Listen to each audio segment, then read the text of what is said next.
विद्यार्थियों, नवीं कक्षा के विद्यार्थियों, आज हम स्पर्श पुस्तिका से पाठ पढ़ने जा रहे हैं। पाठ का नाम है धूल। तो धूल पाठ से आज हम क्या सीखने जा रहे हैं उस पर मैं यहाँ पर संक्षिप्त बातें आपको बताने जा रहा हूँ। बच्चों, धूल कविता। अब सबसे पहले धूल किसे कहा जाता है यह आपको मालूम होना चाहिए। धूल किसे कहते हैं? अब ये शब्द कन्नड़ में भी आता है बच्चों,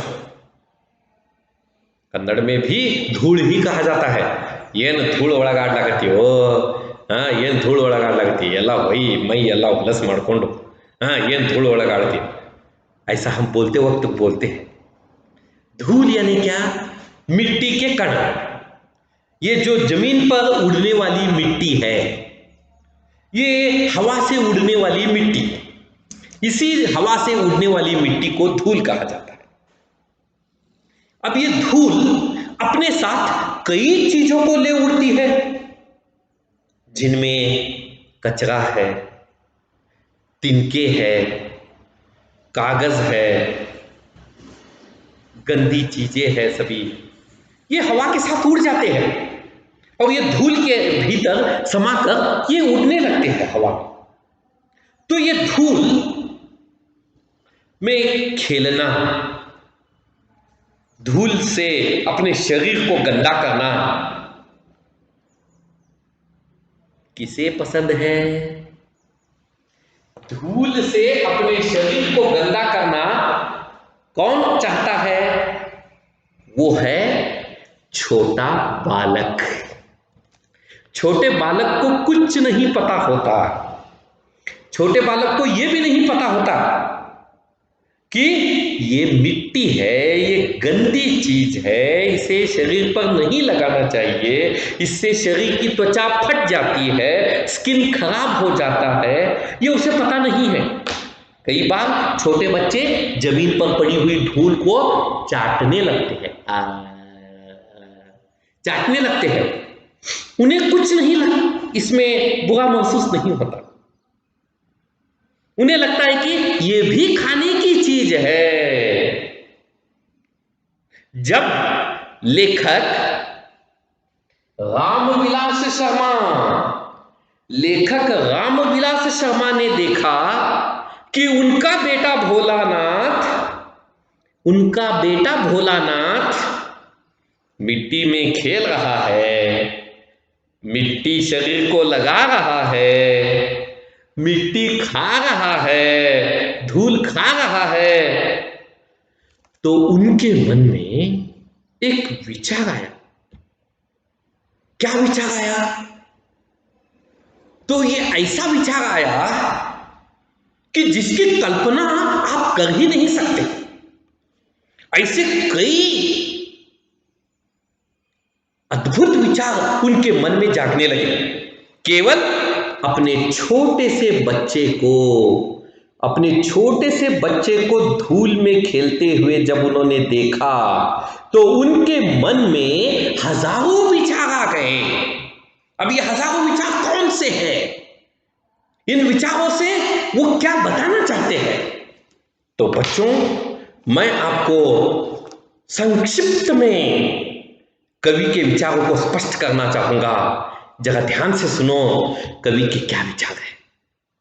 प्रस्तुत कविता में प्रस्तुत पाठ में लेखक रामविलास शर्मा ने धूल की महिमा और महात्म्य, उपलब्धता और उपयोगिता का बखान किया है।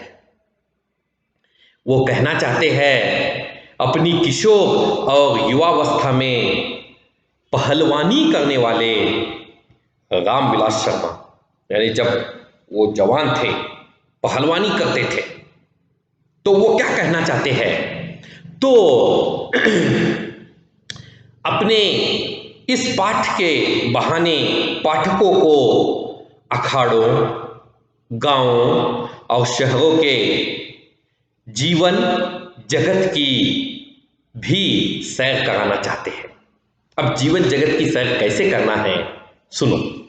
साथ ही धूल के नन्हे कणों के वर्णन से देश प्रेम तक का पाठ पढ़ाना चाहते हैं। एक मामूली वस्तु, एक मामूली चीज, वेस्ट, धूल, इससे तुम देश प्रेम की बात कैसे सीखोगे? देश प्रेम कैसे उमड़ेगा इसमें से? जब ये पूरा पाठ तुम पढ़ोगे, जब ये पूरा पाठ तुम समझोगे, तभी इस बात को तुम समझ पाओगे, तब तक इस बात को नहीं समझ पाओगे।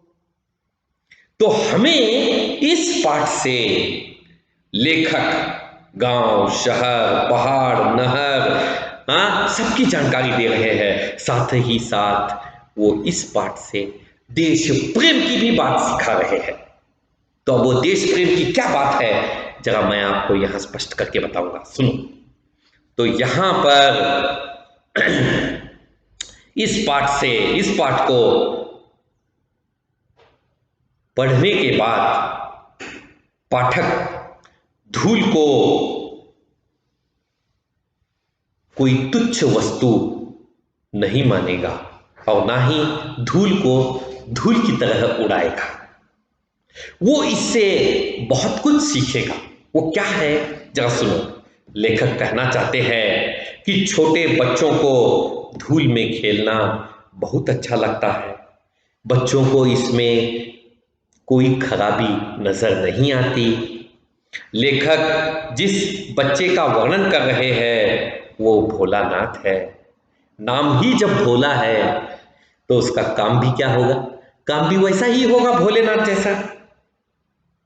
तो अब ये पूरा दृश्य लेखक ने जब अपनी आंखों से देखा, जब लेखक ने अपनी आंखों से ये दृश्य देखा, तो इसमें देशभक्ति की भावना कहां से आई? बच्चों, इस पृथ्वी पर रहने वाला हर व्यक्ति देश सेवा करता है। इस पृथ्वी पर रहने वाला हर व्यक्ति देश सेवा करता है। एक मामूली सा चम्हार जो जूते सीता है, चप्पल सीता है, वो भी तो देश सेवा कर रहा है। एक धोबी जो कपड़े धोता है वो भी तो देश सेवा कर रहा है।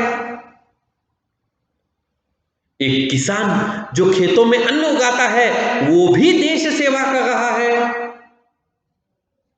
एक शिक्षक जो बच्चों को पढ़ाता है वो भी देश सेवा कर रहा है। देश सेवा करने का अर्थ ये नहीं है कि बॉर्डर पर खड़े हो जाओ और हाथ में बंदूक लेकर शत्रु सैनिकों को गोलियां मारो। गलत, ये देश सेवा नहीं है। ये भी देश सेवा ही है, लेकिन ये सब भी देश सेवा है।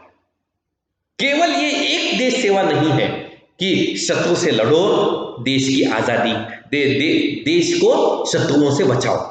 ये केवल एक देश सेवा नहीं है। आप जो जो कार्य कर रहे हो सब देश सेवा है। एक बस चलाने वाला ड्राइवर, एक ऑटो चलाने वाला ड्राइवर, एक विमान चलाने वाला चालक, पायलट, वो भी तो देश सेवा ही कर रहा है। अब आप सोच रहे होंगे कि ये छोटा सा बालक भोलानाथ धूल में खेलकर कौन सी देश सेवा कर रहा है और यहां देश सेवा की भावना कहां दिखाई दे रही है? यही तो राज है बच्चों इस पाठ का। यही राज है।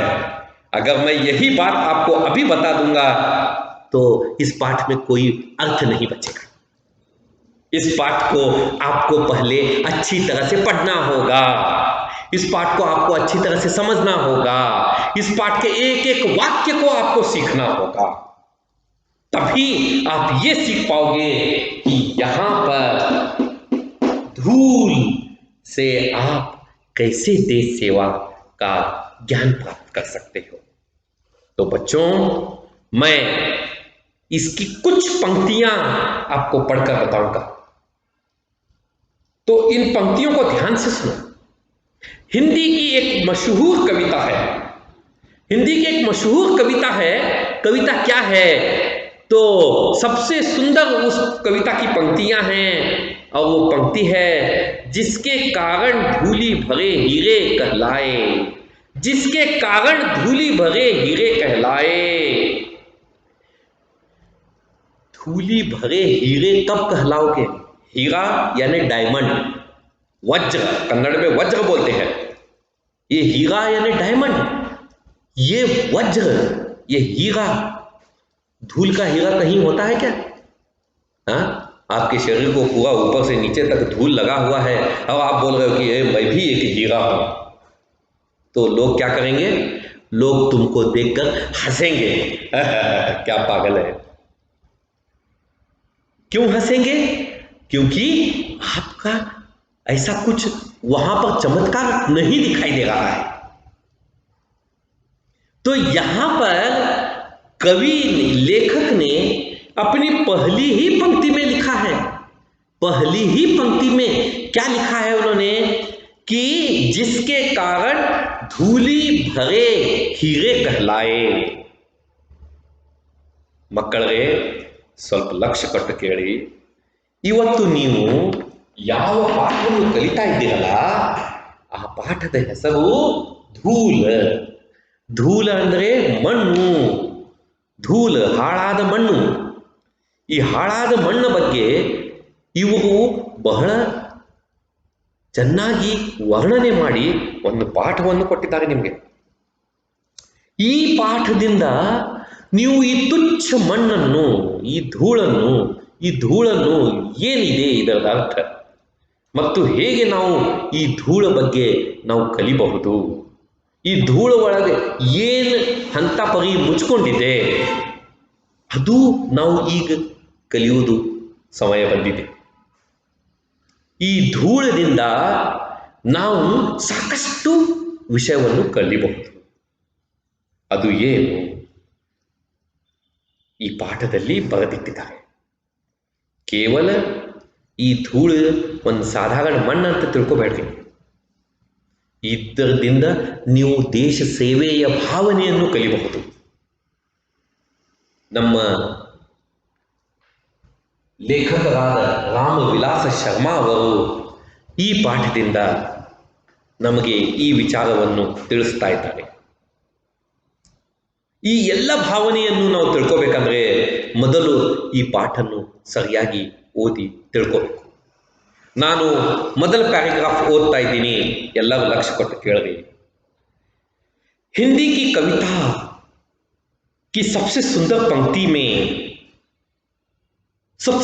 पंक्तियों में से एक पंक्ति यह है, जिसके कारण धूली भरे हीरे कहलाए। हीरे के प्रेमी तो शायद उस साफ सुथरा खरादा हुआ आंखों में चकाचौंध पैदा करता हुए देखना पसंद करेंगे, परंतु हीरे से भी कीमती जिस नयन तारे का जिक्र इस पंक्ति में किया गया है, वह धूली भरा ही अच्छा लगता है। जिसका बचपन गांव के गलियारों की धूल में बीता हो, वह इस धूली के बिना किसी शिशु की कल्पना कर ही नहीं सकता। फूल के ऊपर जो रेणु उसका श्रृंगार बनाती है, वह धूल शिशु के मुंह पर उसकी सहज पार्थिवता को निखार देती है।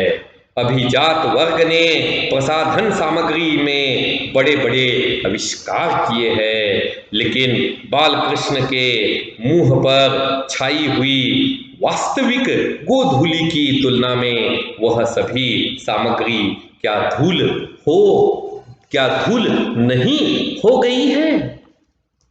तो यहां लेखक बहुत सारी बातें करना चाहता है, लेकिन समय के अभाव के कारण हम ये पाठ का अर्थ आज नहीं, अगले पीरियड में इस अर्थ को समझेंगे।